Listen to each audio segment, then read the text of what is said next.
बिस्मिल्लाहिर्रहमानिर्रहीम। अस्सलाम वालेकुम नाजरीन, कैसे हैं आप? उम्मीद करती हूँ आप बिल्कुल ठीक ठाक खैरियत के साथ होंगे। नाजरीन, आज मैं आपको गोश्त को गलाने का बेहतरीन तरीका बताती हूँ।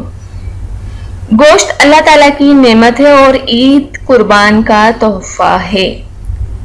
नाजरीन, ईद पर गोश्त खाना शौक भी है और रिवायत भी।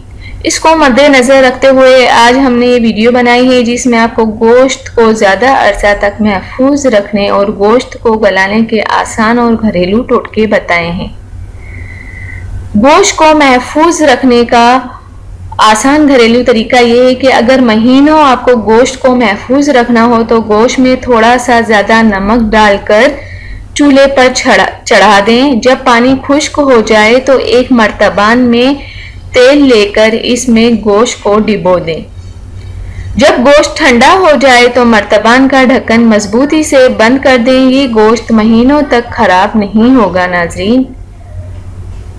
और गोश्त को ज़्यादा अरसा महफूज रखना हो तो 2 किलो गोश्त में 20 ग्राम सरसों का तेल, हल्दी, नमक, मिर्च हस्बे जायका लें और गोश्त की हड्डियां अलग कर दें और टुकड़े काट लें। फिर इनमें सुराख करके अच्छी तरह मसाले लगाएं। अब इन टुकड़ों को रस्सी में पिरोकर धूप में सुखा लें। जब ये सूख जाए तो डब्बों में महफूज कर लें। और नाज़रीन, ये गोश्त आप 1 साल के बाद भी इस्तेमाल कर सकते हैं। और जब ये आप ये गोश्त फ्रीज में रख देंगे या कोई डब्बे में लेकर फ्रीज में रख दें ताकि उसमें जो जानवर मतलब छोटे छोटे जो बारीक जानवर होते हैं वो नहीं पड़ते हैं। फ्रीज में रखने से महफूज रहता है और इसको आप 1 साल के बाद भी इस्तेमाल कर सकते हैं। ये गोश्त जो है बहुत ही जायका और लजीज, इसका अगर आप सालन बनाते हैं तो ये बहुत ही लजीज बनेगा। और नाज़रीन, अगर आपको गोश्त का अचार डालना हो तो गोश्त को लेकर इसमें नमक और अचार के मसाले मिलाकर पका लें। फिर एक जार में तेल डालकर गोश्त मसाला इसमें डालकर बंद कर दें। चंद हफ्तों बाद अचार तैयार होगा, लेकिन एक एहतियात करें कि जब जार का मुंह एक बार खोल लें तो फिर ज़्यादा दिन अचार को ना रखें वरना वो ख़राब भी हो सकता है। और नाज़रीन, इसके अलावा अगर रोस्ट गोश्त को खुश्क होने से बचाना हो तो इसे पानी में भिगोकर निचोड़े हुए मोटे खुरदरे कपड़े में लपेटकर फ्रिज में रख दें। ये गोश्त कहीं दिनों तक खुश्क नहीं होगा। कच्चे गोश्त को अगर ज्यादा दिन बगैर फ्रिज के महफूज रखना हो तो इसे सिरके में भीगे हुए कपड़े में लपेट कर रखें तो जो इससे गोश्त आपका सेफ रहता है। अगर गोश्त को बगैर फ्रीज के 1-2 दिन रखना हो तो पहले नमक डालकर गोश्त को अपने ही पानी में पका लें, मतलब गोश्त के ही पानी में पका लें। फिर देगची को किसी ठंडी जगह या ठंडे पानी के बर्तन में रख लें।